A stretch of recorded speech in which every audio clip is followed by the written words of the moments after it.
সুপ্রভাত। আজ 25শে বৈশাখ। আমাদের শৈশব থেকে শুরু করে কৈশোর, যৌবন, বার্ধক্য,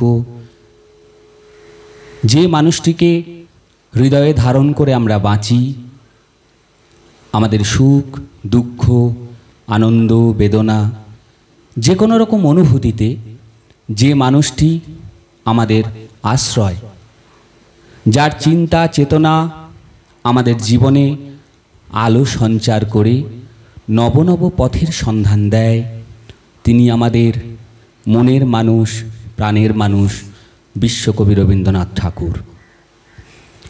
আজ তার 164তম জন্মবার্ষিকীতে আমরা সকলে একত্রিত হয়েছি গুরুদেবকে শ্রদ্ধা জানানোর আন্তরিক আকুতি নিয়ে।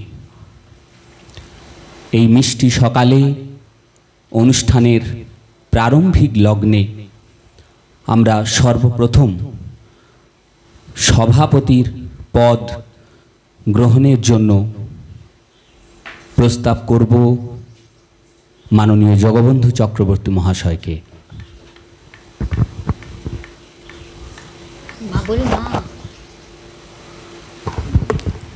আমি বিশ্বজিৎ চক্রবর্তীর প্রস্তাবিত নাম সর্বান্তকরণে সমর্থন করলাম।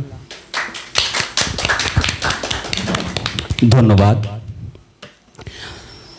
মাননীয় সভাপতি মহাশয়কে কবিগুরুর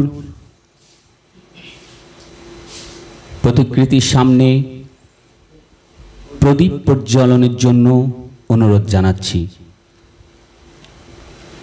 অর্কপ্রভ মজুমদারকে সহযোগিতা করার জন্য অনুরোধ করা হচ্ছে।